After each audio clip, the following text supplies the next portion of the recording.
la honra y la alabanza sea para ti en este hermoso momento. Gloria a Dios, aleluya, así es hermoso lugar. Aleluya.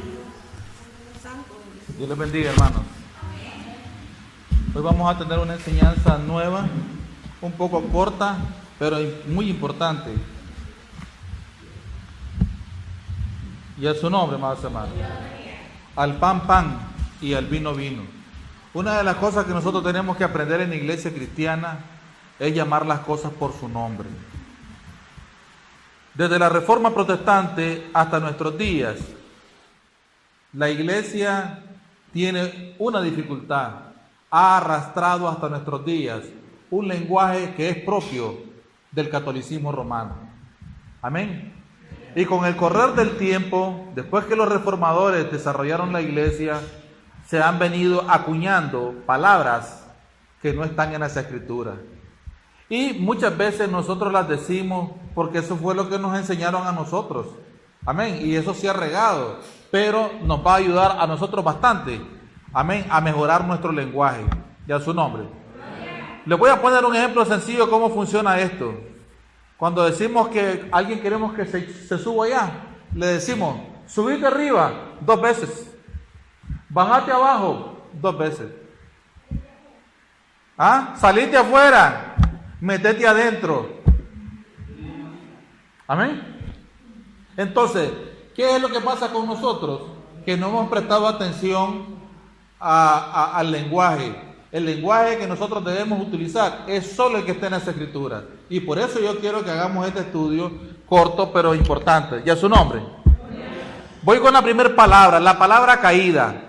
Se usa esa palabra 2 veces teológicamente porque no existe en la Biblia, porque lo único que existe son derivados como cuando la Biblia dice que Jesús, el que lo recibe, amén, y el que no lo recibe, él es para esa persona como roca de hacer caer, o piedra de tropiezo, pues, amén, roca de hacer caer. Entonces, las 2 palabras que quiero mencionarles aquí es ángeles caídos o la caída del hombre. Pero la verdad de las cosas es que la palabra caída no existe en la Biblia. De lo que nos habla el Génesis es de que el hombre pecó nada más. Y de lo que nos hablan las escrituras es de que hay ángeles que se le revelaron al Señor. ¿Me explico? Pero el término ángeles caídos o la caída del hombre no existe en la Biblia.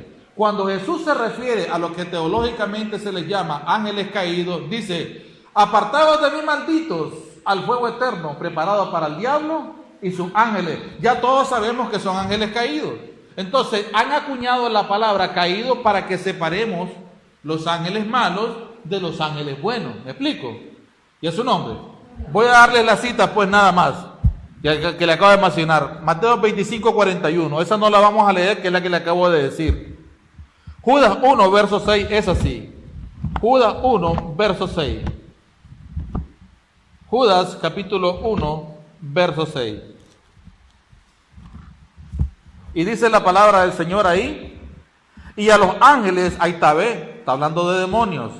Y a los ángeles que no guardaron su dignidad, sino que abandonaron su propia morada, los ha guardado bajo oscuridad en prisiones eternas, para el juicio del gran día. Y a su nombre. Ahora, segunda de Pedro, capítulo 2. Segunda de Pedro, capítulo 2.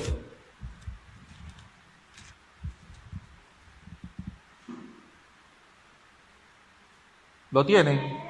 Verso 4, y dice así textualmente, porque si Dios no perdonó a los ángeles que pecaron, sino que arrojándolos al infierno, los entregó a prisiones de oscuridad, para ser reservados para aquel gran día. Amén. Así que cuando usted ve la palabra caída, lo hace para separar. Aquí, si el resto del versículo nos guía a nosotros a poder saber de que está hablando de los que siguieron a Satanás, de los demonios. ¿Me explico? ¿Vive o no vive? Hebreos capítulo 2, verso 16. Hebreos capítulo 2, verso 16. Y dice así textualmente el 16. Porque ciertamente no socorrió o no salvó pues a los ángeles, sino que socorrió a la descendencia de Abraham. Óigame, Presten atención, este versículo es más complicado, porque aquí está hablando de salvación. Y lo que está diciendo ahí él es que Cristo, cuando vino aquí, no vino para socorrer a los ángeles, pero estamos hablando de ángeles caídos, es decir, no vino a morir por ellos ni a salvarlos, sino que vino a salvar a la descendencia de Abraham. En este caso se está refiriendo a los hebreos en particular. A los suyos vino primeramente y los suyos no le recibieron. Amén. Pero también él vino a salvar al mundo. La Biblia dice que de tal manera amó Dios al mundo. Entonces primeramente él viene a la descendencia de Abraham y posteriormente al mundo. Es tanto así que una vez una mujer le dice que le hiciera sanidad. No se le puede dar el pan, le dice, a los perrillos. Pues aún los perrillos, le dice, comen de las migajas que caen ahí. ¿Por qué él se negaba? Porque la salvación era primeramente para los hebreos y no para los extranjeros. Entonces aquí el versículo dice que él no vino a salvar a los ángeles, pero no está la palabra caída. ¿Me explico? Entonces se acuña la palabra ángeles caídos para que separemos lo bueno de lo malo. ¿Me explico, amados hermanos? Voy con la siguiente palabra, pues evangélico o evangélica. Yo les voy a decir una cosa, ustedes hagan que me cuelguen de un árbol. Bíblicamente nosotros no nos debemos de andar llamando así. ¿Cómo? ¿Por qué lo hacemos? Bueno, para separar a la iglesia del Señor lavada con la sangre de Cristo de la que no lo es. ¿Me explico? O si no decimos, Él no es salvo, Él es inconverso. Nosotros somos salvos porque le dimos la vida a Cristo y le servimos. ¿Ok? Pero el término evangélico o evangélica no existe en la Biblia. Lo que usted va a hallar ahí es la palabra griega evangelia, de la cual se traduce evangelio. Evangelia es una palabra griega de la cual se traduce evangelio.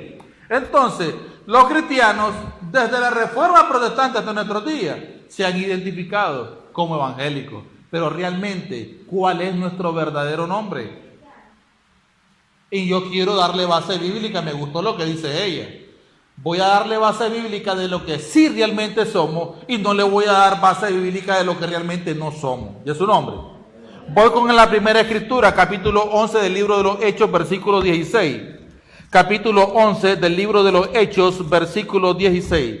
Y dice así textualmente, el verso 16. Entonces me acordé del dicho del Señor. Quiero ver si la cita está mala. 11:26, perdón, no es 16. Dice el verso 26 del capítulo 11 del libro de los Hechos. Y se congregaron ahí todo un año con la iglesia y enseñaron a mucha gente. Y a los discípulos se les llamó cristianos por primera vez en Antioquía. ¿Cómo se les llamó? Entonces, evangélico es prácticamente un seudónimo el que nosotros tenemos. Y es un término acuñado por los cristianos. Amén. Y así el término protestante, ¿a qué cree usted que viene? Bueno, cuando los reformadores se separaron de la iglesia católica, que eran un montón de curas todos ellos, botaron la sotana y comenzaron a predicar de saco y corbata. ¿Me explico? Y a enseñarle a la gente las verdaderas escrituras. Entonces ellos protestaban por lo que aquellos estaban haciendo mal, es decir, enseñando mal las cosas. Y por eso vino el término protestante de nuestros días. ¿Me explico? Entonces, ¿somos la iglesia protestante? Sí, porque hasta el día de hoy nosotros estamos protestando de que lo que se enseña ahí no es correcto. Pero no somos evangélicos, somos cristianos. Amén. Y es su nombre. Voy a darle pues otra escritura, amados hermanos. Hechos 26, verso 28. El mismo libro de los Hechos 26, verso 28. Hechos 26, verso 28. Y dice la palabra del Señor, entonces Agripa dijo a Pablo, quiero ver si esta es la escritura, Hechos 26, 28. Sí, 26, 28. Estoy correcto aquí, 26, 28. Entonces dice el verso 28, entonces Agripa dijo a Pablo, por poco me persuades a ser cristiano. Ahí está, ¿ves? Agripa era un gobernante y Pablo le está dando testimonio de toda cómo era su vida. Pero él se identificó ante su gobernante que lo tenía preso como cristiano. Pero el hombre cuando comenzó a hablarle de la resurrección de los muertos y del siglo venidero y del juicio eterno, se espanta. Entonces le dice, por poco me convences. Amén. Pero lo identifica a Pablo como ¿qué? Como lo que él ya era, un cristiano. Ya su nombre. Voy a darle la última escritura en Primera de Pedro capítulo 4, verso 4. Primera de Pedro capítulo 4, verso 4. ¿Qué haría usted, hermano, que lo agarre bien en la calle? Ahora con esto, usted tiene una base bíblica. A veces nosotros no aprendemos las cosas para burlarnos de los demás, porque eso es pecado. Pero sí para defendernos. ¿Por qué no? La Biblia dice que debemos de presentar defensa con mansedumbre. Primera de Pedro, capítulo 4, verso 4. Y dice la palabra del Todopoderoso en el verso 4. A estos les parece cosa extraña que vosotros no corráis con ellos en el mismo desenfreno de disolución. Amén. Y os ultrajan. Pero parece que lo tengo malo. Primera de Pedro, estamos ahí. Espérenme un segundo. Primera de Pedro, capítulo 4, verso 4. Quiero ver si es el 16. Ah, sí, el 16 leamos mejor. Es el 16.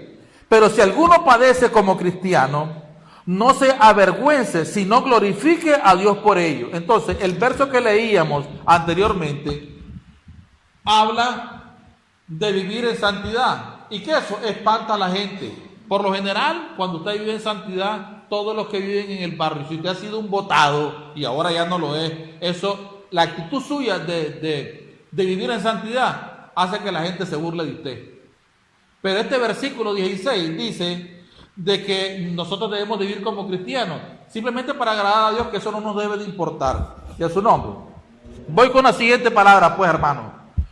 Desde que yo me convertí, escuché una palabra y me maté buscándola, ya al punto de que me aburrí, pues. Libre albedrío. Esas dos frases no existen en la Biblia.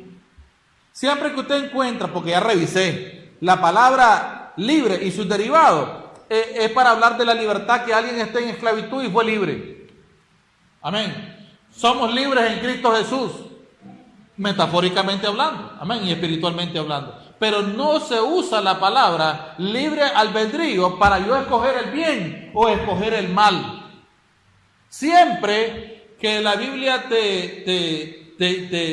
para no usar esa frase, porque nunca la he usado, siempre la Biblia lo que hace es que te reta o al bien o al mal, pero te invita al bien o al mal. Yo quiero darles una escritura en Sí, pero cuando se usa el término libre albedrío, es que me da a entender a mí que yo tengo libertad de la santidad o del pecado. Pero cuando hablamos de que somos libres en Cristo Jesús, es que hemos sido libertados del pecado. Amén. Entonces yo quiero que usted vea la palabra Deuteronomio 30, verso 15. Deuteronomio, Antiguo Testamento. Deuteronomio 30, verso 15. Dice la palabra del Señor en el verso 15.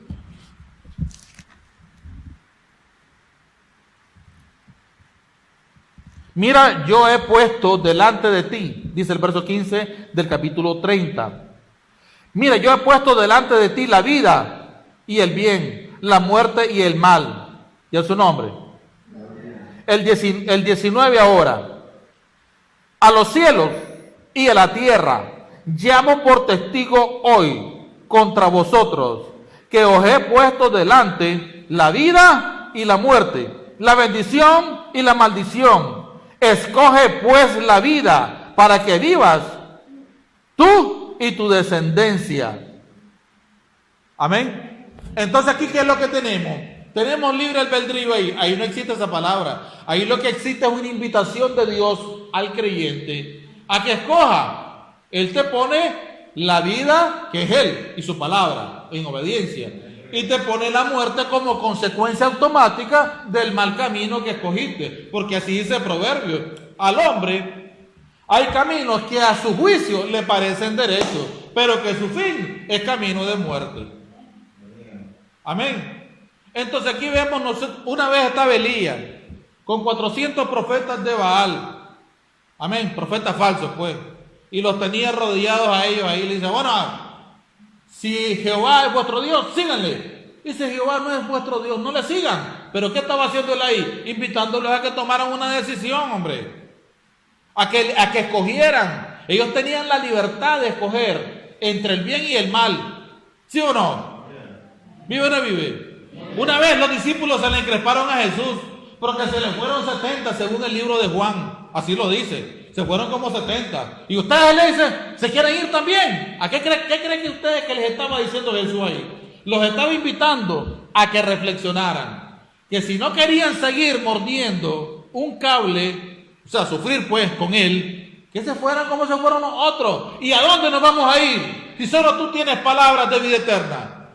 Entonces le dieron la respuesta que Jesús quería. Pero él los invitó a ellos a que tomaran una decisión. ¿Para qué? Para que no estuvieran en esa disyuntiva, me voy o me quedo, me voy o me quedo, que fueran firmes. Entonces ellos practicaron lo que ahora teológicamente se llama libre albedrío. Es decir, ellos tuvieron la libertad de irse porque Jesús se las estaba dando o de quedarse con él. Pero es incorrecto decir esa palabra. Claro que sí, no es bíblica. Amén. No te vas a ir al infierno, porque pecado no es, pero bíblicamente tampoco. ¿Ven? Así que yo puedo decirle a alguien cuando lo estoy evangelizando que el Señor nos ha dado a nosotros libre albedrío, para el bien o para el mal, pero lo estoy usando ese término teológico porque me interesa que la persona conozca el estado en el que está y el estado en que Cristo lo quiere, nada más. Pero si me pregunta, ¿y esa palabra bíblica? Yo me veo obligado a decirle que no, porque no puedo mentir. ¿Me explico, amados hermanos? Y a su nombre. Voy con la siguiente palabra, pues. El rapto. Y a su nombre. Los cristianos estamos asumiendo que la palabra rapto es bíblica y no lo es. Pues el fondo, el concepto, la idea que la palabra griega para rapto nos da es totalmente diferente. Es la palabra griega harpazo. Amén. Harpazo da la idea de arrebatar algo repentinamente. Y es su nombre.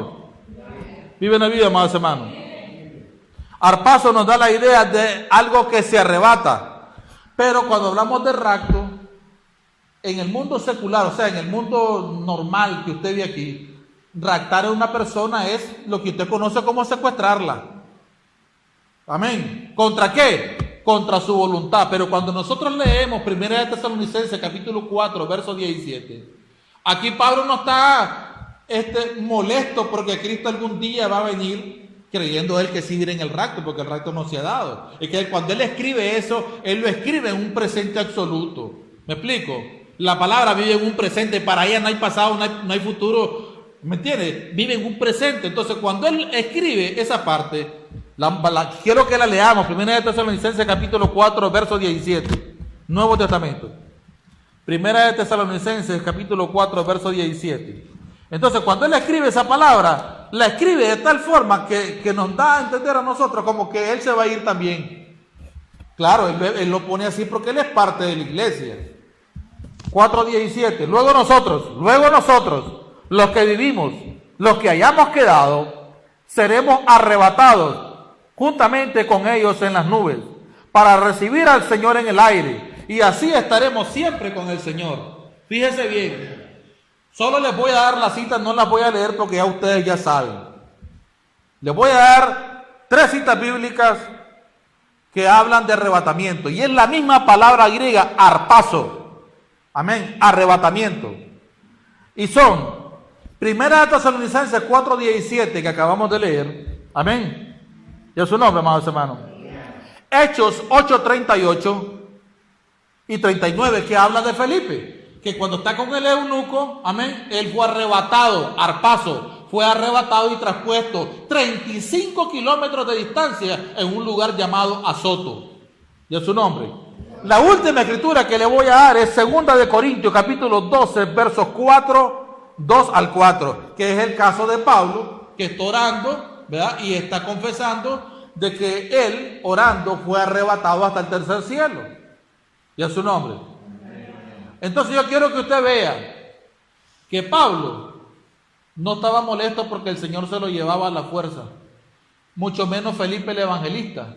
Y la iglesia, su mayor esperanza es el regreso de Cristo. Amén. Ese es uno de los versículos del Nuevo Testamento que se repite casi 300 veces, la venida de Cristo. Entonces, si yo estoy esperando que Cristo venga y me lleve, y esa es mi esperanza, porque así lo dice el versículo 17 de 1 Tesalonicenses capítulo 4, y así estaremos siempre con el Señor, y esa es la esperanza que yo tengo, entonces yo no me debo sentir como que me secuestraron, y como el secuestrado está a la fuerza, él es maltratado, le pueden dar de comer a como no le pueden dar de comer, van a chantajear a la familia, y le van a sacar dinero también.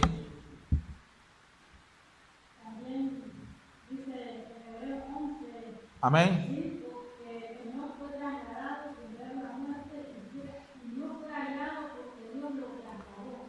Lo traspuso, dice.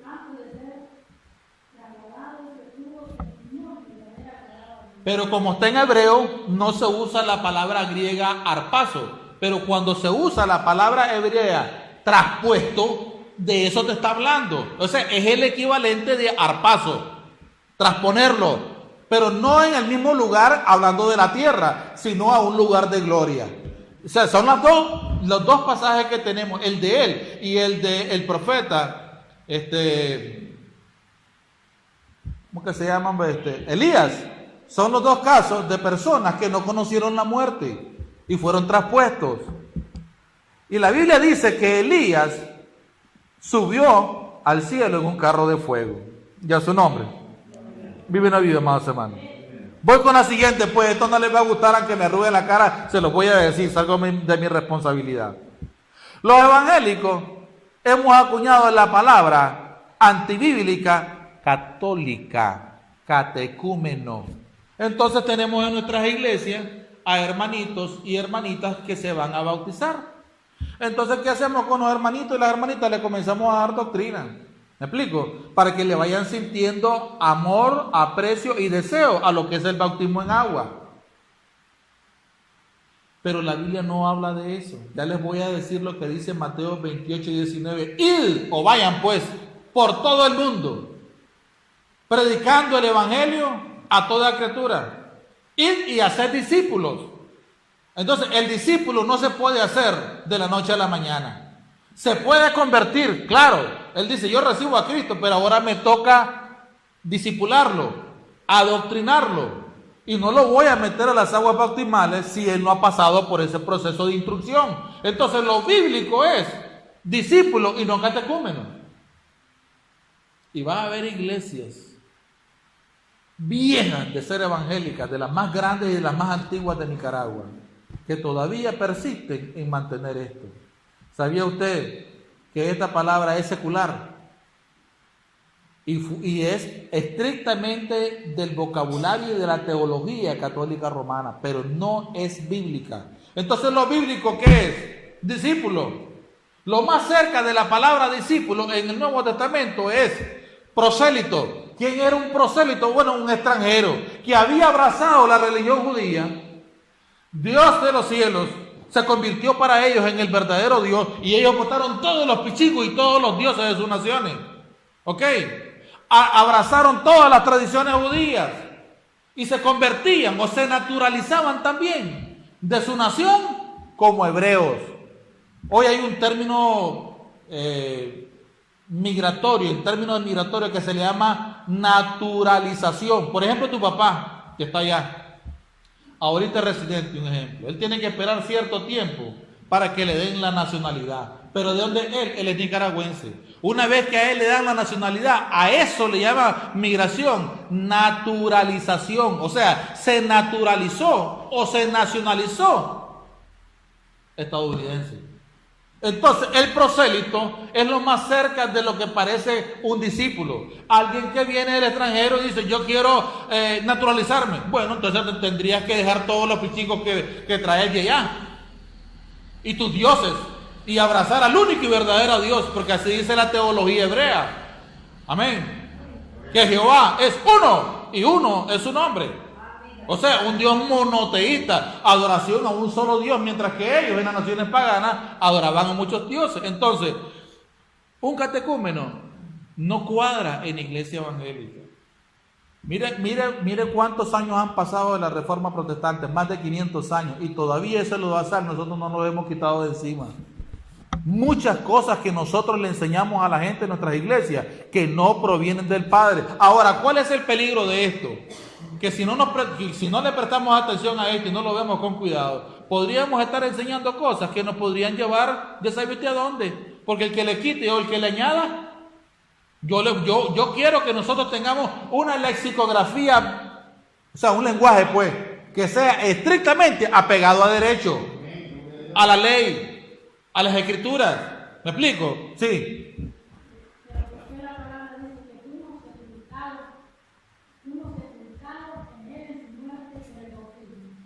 Sí, pero es que catecúmeno no significa bautismo, sino que significa persona que se está instruyendo en la doctrina católica romana. Busque un diccionario académico. No, pero para nosotros los cristianos hacemos bien en que alguien que quiera. Aquí todos se tienen que bautizar, el que entra por esa puerta, claro. Claro que sí. Sí, aquí lo que estamos viendo no es si el bautismo es bíblico o no, sino que el término que se está utilizando no pertenece a las escrituras. Y lo estamos enseñando para que ustedes sepan que catecúmeno, según la teología y la lexicografía católica romana, significa persona que se está instruyendo en la doctrina católica romana antes de entrar al bautismo. Y mire, ¿quiere saber algo? Yo no he visto eso por lo menos desde que yo comencé a vivir. Lo que yo sí he visto que son bautizados son los recién nacidos, pero yo nunca veo a alguien que llegue a una iglesia como esa y que se bautice. Entonces pues, y todos venimos de ahí, pero cuando usted va a un diccionario de la Real Academia Española, que por sí es católico también, es mundano pues, ahí le dice: persona que se está instruyendo en la doctrina católica romana para recibir el bautismo. No sé qué clase de bautismo será, porque ahí no se bautiza nadie. A toditos los bautizan recién nacidos como el que está allá. Y a su nombre. Voy con una palabra pues con la que estamos muy asociados, amén, y creemos que viene del reino de Dios y tampoco nos viene, y es la palabra Calvario, amén. De ahí nosotros usamos la frase para referirnos a alguien que está sufriendo mucho y decimos: esa persona está pasando por un calvario terrible, por hablar de padecimientos, sufrimientos, problemas, etc. Pero realmente la Biblia no dice nada de eso. ¿De dónde viene la palabra calvario? Bueno, es un término latino o italiano, pues romano, católico, pues. Calvario viene de Calvaria. Amén. Y de esa palabra se deriva la palabra calavera también. Entonces, el término latino, calvaria, de ahí ellos traducen la palabra castellanizada, calvaria, calvario y calavera. Pero la Biblia no dice eso. Entonces, ¿qué es lo que menciona Jesús? ¿En qué lugar se encuentra Él en las Escrituras? Colgado. ¿Y cómo se llama el lugar donde está colgado? Vamos a ir a las Escrituras para que usted se desenrede junto conmigo. Y en su nombre. Voy a darle la Escritura, pues.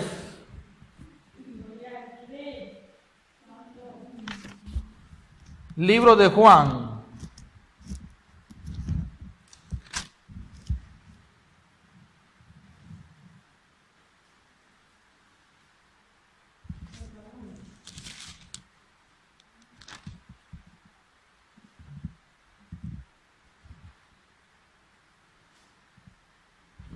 ¿Lo tienen, amados? Libro de Juan, capítulo 19. Libro de Juan, capítulo 19. Y dice así textualmente. El 17 vamos a leer mejor. Y él, ahora Cristo, cargando su cruz, salió al lugar llamado de la calavera. Y en hebreo, Gólgota. Fíjese bien. Esta palabra es una palabra hebrea, pero también es una palabra aramea. Y significa lugar de la calavera, eso significa Gólgota, pero no significa Calvario. Entonces, las escrituras del Antiguo y del Nuevo Testamento, ¿en qué fueron escritas? En hebreo y en griego, pero no en latín. ¿Qué es el latín? El latín es lo que usted conoce, el lenguaje italiano de hoy. El latín o el lenguaje italiano ha sido el lenguaje de los romanos desde más antes de que Jesús viniera a la tierra. Pero la Biblia fue escrita en hebreo y en griego. Entonces el traductor, el escritor, escribe este libro de Juan en griego y la palabra hebrea la escribe en griego. Gólgota, que quiere decir lugar de la calavera. Es su nombre. Y a veces nosotros pasamos repitiendo por años cosas que nos enseñaron, que la han acuñado. ¿Y de dónde viene eso? Ya le voy a decir, de la Reforma. Los reformadores, lo bueno que hicieron fue que se separaron de ahí, pero no pudieron deshacerse de muchas tradiciones que son de la Iglesia Católica. ¿Y es su nombre? Vive o no vive, amados hermanos. Voy con la siguiente palabra, pues, para todos aquellos que quieren arrugar la cara. Es el término laico. Miren, por falta de tiempo, no les voy a dar a ustedes la raíz etimológica de esa palabra. Pero yo quiero explicarle qué es un laico. Laico, cuando usted lo busca, la etimología de esa palabra, se deriva del laico, laicismo. ¿Qué significan ambas cosas? Bueno, que no es nada religioso. Un colegio laico, por decirlo así, es aquel colegio donde no se enseña nada sobre religión. Amén. Un colegio religioso no puede ser un colegio laico, porque es un colegio o católico o puede ser un colegio evangélico. Entonces, esos dos colegios no pueden ser laicos, porque lo laico es aquello que no es religioso. Entonces, en la iglesia evangélica, el pastor le dice, por ejemplo, a los hermanos, este es un líder laico, allá está levantando una obra en tal parte. Este es un obrerito laico, y tal vez el hombre tiene hasta llamado de pastor. Tal vez el hombre es un evangelista. Pero ellos en su ignorancia le dicen al obrero que está levantando una obra allá, este es un laico. ¿Y sabe qué le están diciendo? En el fondo, cuando usted busca la raíz etimológica, ignorante. ¿Y quiere saber por qué?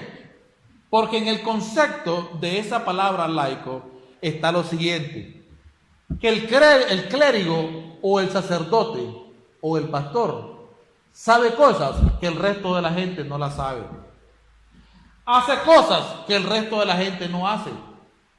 Es decir, cuando el predicador, en este caso podría ser yo, pues yo soy el pastor de la iglesia, yo estoy oficiando aquí, estoy ejerciendo mi oficio de sacerdote, estoy enseñando doctrina. Entonces muchos creen de que el laico significa de que usted no sabe nada de lo que sabe él, pero yo he visto lo contrario en mi vida, desde que yo me convertí. Yo he visto a pastores, por ejemplo,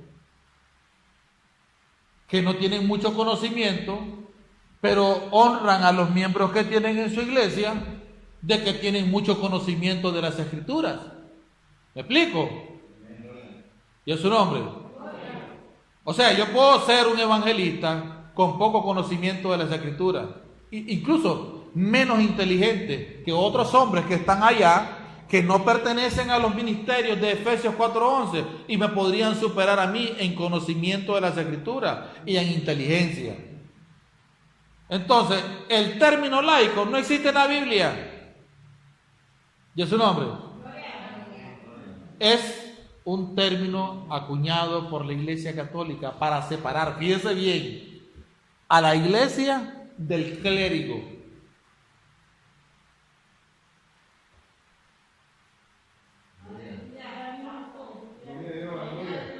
En otras palabras, pues, el clérigo es el único que entiende las escrituras. Eso es lo que tratan de decir.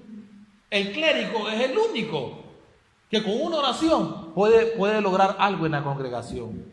Porque es el clérigo, o sea, es el sacerdote. Eso quiere decir clérigo. Y es su nombre.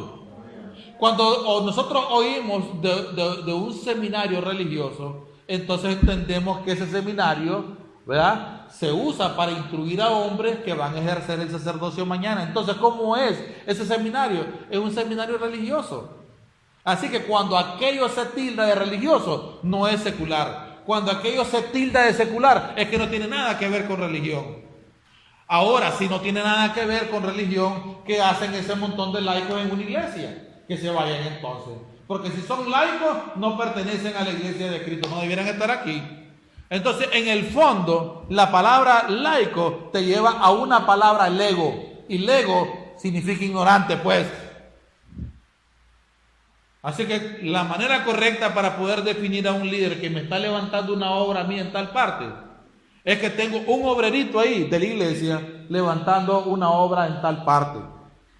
Pero el adjetivo calificativo del laico es rebajar a la persona, porque aquí en la iglesia puede ser que yo sea una persona analfabeto, un ejemplo, pero puedo tener conocimiento de Dios, porque por la fe viene ¿por qué? Puede ser que no haya ido a un seminario. Yo le voy a contar una pasada, pues mire cómo es esto.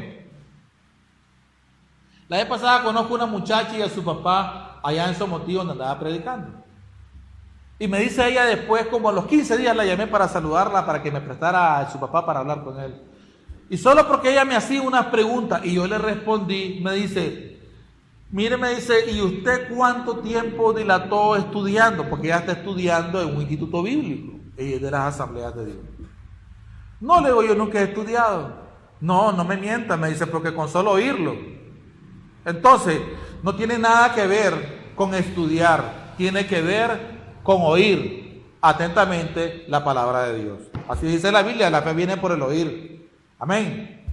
Y en su nombre. Bueno, ahora yo quiero decirle, le quiero dar una base pues de una palabra que está aquí. Juan 7:41. El mismo libro de Juan, pero capítulo 7, verso 41. Juan 7:41 y 42.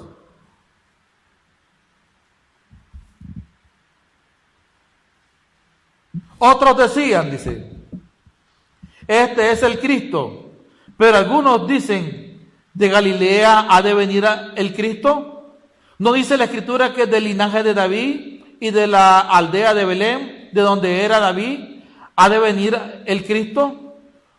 Hubo entonces disensión entre ellos, y en su nombre. Ahora yo quiero que ustedes vean el verso 45. Los alguaciles vinieron a los principales sacerdotes y a los fariseos, y estos le dijeron, ¿por qué no le habéis traído? ¿A quién? A Cristo, arrestado. Los alguaciles le respondieron, jamás hombre alguno ha hablado como este hombre. Entonces los fariseos le respondieron, ¿también vosotros habéis sido engañados? ¿Acaso ha creído alguno de los gobernantes o de los fariseos? Mas esta gente no sabe la ley, maldita es. Es su nombre. Es tanta la ignorancia a veces que hay cuando usamos ese término laico para referirnos a alguien de la iglesia que lo estamos maldiciendo. Esta gente creían que porque ellos eran versados en las escrituras podrían ser los teólogos de ahora, y porque ellos eran los sacerdotes la gente no entendía las escrituras y todos eran un poco de brutos. Entonces dice él, esta gente que le está creyendo a ese Jesús, maldita es porque no conoce las escrituras. Y entendían mejor las escrituras cuando Jesús las exponía, la gente que escuchaba a Jesús, que los mismos sacerdotes y que los mismos fariseos. Para que usted vea, pues, que gente versada en las escrituras y sacerdotes ordenados no entendían a Jesús, y la gente del pueblo así. ¿Y qué remedio les quedó? Maldecirlos nada más. Entonces, cuando le decimos laico a una persona, lo estamos maldiciendo, porque nosotros no podemos tratar a nadie en su cara y decirle ignorante, porque lo estamos ofendiendo. El sabio de todos los sabios es Dios. ¿Y qué sabemos nosotros? Pues nada comparado con Dios. ¿Me explico? Y en su nombre, amados hermanos. Voy con lo siguiente, pues, cobertura. Isaías, por favor, capítulo 30, verso 1. Ese es el penúltimo versículo ya. Isaías 30, verso 1. Ya voy terminando para todos aquellos que están deseando. Hoy van corriendo por el sultán. Isaías 30, verso 1. Ay de los hijos que se apartan, dice Jehová, para tomar consejo y no de mí, para cobijarse con cubierta y no de mi espíritu, añadiendo pecado a pecado, que se apartan para descender a Egipto y no han preguntado de mi boca, o sea, no han venido a consultarme a mí, para fortalecerse con la fuerza de Faraón y los demonios y los dioses, y poner su esperanza en la sombra de Egipto, que son demonios. Ahora, yo quiero decirle una cosa, la palabra cobertura no existe en la Biblia. Hoy tenemos una mala enseñanza y una mala instrucción con respecto a lo que es cobertura. Aquí habla el Señor que la única cobertura que existe es la de Él. Y si usted se busca otra, está añadiendo pecado a pecado. Entonces, si no existe cobertura, ¿qué es lo que existe? Buena autoridad espiritual. Entonces, cuando nosotros, por ejemplo, nos comunicamos con el papá de él, y para ver si negociamos en algo, lo que estamos buscando es un ministerio que nos bendiga, con una palabra, con autoridad, qué sé yo, con muchas cosas que ellos pueden hacer que nosotros no podemos hacer. Recuerden que la diferencia entre aquel país y este es que este es un país subdesarrollado, aunque no debiera decir eso, pero eso es lo que es. Y aquel es un país rico y hay posibilidades allá de conseguir cosas allá que no las podemos conseguir aquí. Entonces, cuando hablamos de autoridad espiritual, podemos hablar de eso desde Génesis hasta el Apocalipsis. Pero hablar de cobertura humana no existe en la Biblia. Nadie te puede cubrir, nadie te puede salvar y nadie te puede proteger. Tu única protección es Dios. Cuando nosotros leemos el Salmo 91, verso 1 al verso 3, él dice que la sombra del Altísimo, amén, la sombra del Omnipotente. Pero esos versículos me hablan a mí de cobertura, pero no humana. Amén. ¿A qué cree usted que se refiere la Biblia cuando dice el Salmo, el ángel de Jehová acampa alrededor de los que le temen y lo defiende? Es cobertura, ¿qué? Angelical. ¿Quién te la manda? Te la manda el pastor. No puede el pastor ayudarte. Cuando nosotros vamos sobre la carretera y no queremos que nos pase nada y vamos orando para que Dios bendiga el viaje, ¿qué pastor te puede ayudar en eso? Pero los ángeles sí, porque si Dios los manda que te guarden en todos tus caminos. Entonces, ¿de quién es la cobertura real, bíblica? De los de Dios. Entonces, ¿a quién le está molesto con los hebreos? Porque le andan coqueteando a Faraón y al poder de Faraón, al imperio del Faraón y a sus dioses, por supuesto. No vienen a consultar de mí, dice, a ver qué palabra les doy yo para que agarren dirección, sino que se van a consultar a los demonios al otro lado. Yo quiero decirle, dice, que aquel que no se cobija con mi cobertura y anda buscando coberturas externas que no son mi voluntad, añade pecado a pecado. Una vez llegué a una iglesia y me quedaban viendo como que yo era un extraterrestre. Y les estoy explicando con las escrituras que coberturas humanas no existen. Yo conozco un pastor aquí. Sí, yo vengo de él y le digo, pastor, me diagnosticaron cáncer. Yo quiero que ore por mí. Lo reconozco como mi autoridad, lo reconozco como pastor. Yo tengo fe, yo sé que él tiene fe. Y sin fe es imposible agradar a Dios. Entonces me acerco al altar. Y él ora por mí y Dios me sana. Pero no es que estoy bajo cobertura, sino bajo autoridad, que es muy diferente. Abran los ojos. Voy con el centurión. Él no entendía de cobertura porque eso no existe, pero entendía de autoridad. No vayas a mi casa, solo di la palabra y mi criado sanará. ¿Qué le reconocía a Jesús? Autoridad, poder. Hay una palabra ahí, exousia, de la cual se deriva esa palabra poder y autoridad. De su nombre. Pero hemos sido mal enseñados con el asunto de cobertura. Cuando usted ve cobertura, que es una palabra secular, usted va a ver a un periodista decir, vamos a estar cubriendo el evento, a darle cobertura a todo lo que va a ocurrir ahí. Y lo están anunciando 4 o 5 días antes. Entonces, cuando hablan de cobertura, es que ellos van a hacer presencia física ahí, con camarógrafos y todo, y van a cubrir el evento, lo van a grabar para después transmitírselo al público. Eso sí tiene sentido, y de ese tipo de cobertura yo les puedo hablar mucho. Amén. Y a su nombre. La siguiente palabra es Trinidad. No sé si lo he dicho aquí, pero yo lo he dicho en algunas iglesias. La palabra Trinidad no existe en la Biblia. Entonces, acuñaron el término Trinidad para referirse al Padre, al Hijo y al Espíritu Santo. Entonces, nadie va a irse al infierno por enseñar que la Trinidad es el Padre, el Hijo y el Espíritu Santo. Pero si probamos que si es bíblica, no lo es. ¿Qué es lo bíblico? Las tres divinas personas. Porque cuando miramos que usa la palabra en el capítulo 1 de Génesis, el Señor dice, y dijo Dios, esa palabra Dios es Elohim, que es una voz plural. Es una voz plural para referirse a más personas, no solo a una. Y en todo el transcurso de las Escrituras miramos al Padre, al Hijo y al Espíritu Santo. Ahí. Y es su nombre. Voy con la siguiente palabra, pues, irredenta. Los teólogos de hoy, gracias Dios mío, me lindo con ellos. Para hablar del que no es salvo, dicen la humanidad irredenta.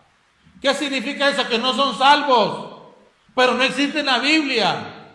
Nosotros somos redimidos y ellos, los que no son salvos, son irredentos.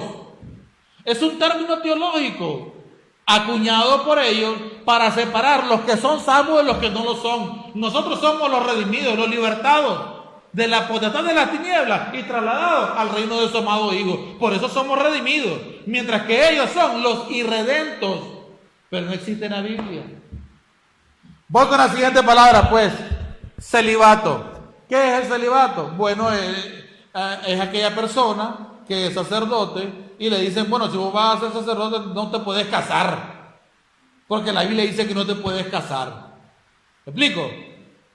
Entonces viene el sacerdote y se consagra, o sea, se separa en un seminario, estudia y viene después al altar como un clérigo a oficiar su servicio religioso que se le llama misa, y él no puede casarse. Entonces tienen que andar durmiendo con mujeres a escondidas, y si sale embarazada ahí se pone de acuerdo con ella para que no le pongan su apellido. ¿Me explico? ¿A dónde dice eso la Biblia? En primer lugar, la palabra celibato no existe en la Biblia. En segundo lugar, no es la voluntad de Dios que el hombre esté solo. Le haré ayuda idónea. Amén. Cuando llegamos al Nuevo Testamento, dice Pablo, yo no soy ustedes, muchachos, ustedes que predican como yo. Si ustedes quieren quedarse solos, como me quedé yo, bueno, quédese solo, pues, pero primero miren si tienen lo que yo tengo. Don de continencia. Si no, no lo hagan, muchachos, le dice.